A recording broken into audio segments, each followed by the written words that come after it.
आत्मा के लक्षण। आत्मा के लक्षण क्या है? मैं जैसा ही ये बात कह रहा हूं, आप लोगों को ऐसा लगता है कि मैं कोई जादुई चीज के बारे में बोलूंगा, कोई चमत्कारिक चीज। लेकिन ये गलत है, क्योंकि आत्मा कोई चीज नहीं, वो तो तुम खुद। और जब मैं आत्मा के लक्षण के बारे में बात कर रहा हूं, तो समझो मैं आपके बारे में बात कर रहा हूं। मैं मेरे अपने बारे में बात कर रहा हूं। और मेरा क्या लक्षण है, मैं कैसा दिखता हूं, मेरी क्या आदत है, मेरा स्वरूप क्या है, ये आत्मा का लक्षण है। लेकिन आप कहेंगे कि तो हम तो को देख रहे हैं, समझ रहे हैं, जी रहे हैं।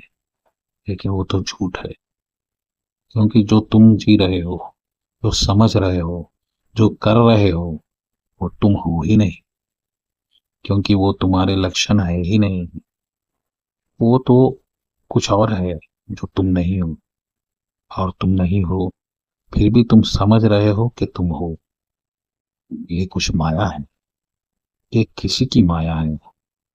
ये तुम पर चल रही है, तुम्हें नहीं पता क्यों चल रही है, लेकिन चल रही है। कुछ तुम्हें ऐसा समझा रही है, जो तुम नहीं हो वो तुम हो। और कुछ आपसे काम ले रही है, और फिर काम होते ही तुम मृत्यु को प्राप्त हो रहे हो। फिर तुमसे कुछ और काम ले रही है। इसलिए तुम्हारे लक्षण ये नहीं है।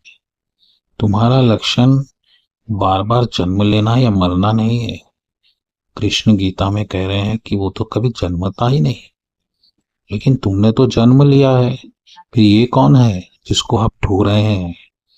और वो ऐसे रहे हैं कि उसके सारे दुख भी उठा रहे हैं। सुख का तो वो माध्यम बना है, लेकिन आपके दुख का भी माध्यम वही है। और ये दुख उठाते उठाते आप फिर किसी और जन्म में फिर दुख उठा रहे हैं, जबकि वो आपका लक्षण नहीं है। आपका लक्षण है आप कभी जन्मे नहीं है, कभी मरे नहीं है। तो फिर आप कहाँ हैं, कहाँ सोए हुए हैं, कहाँ खोए हुए हैं?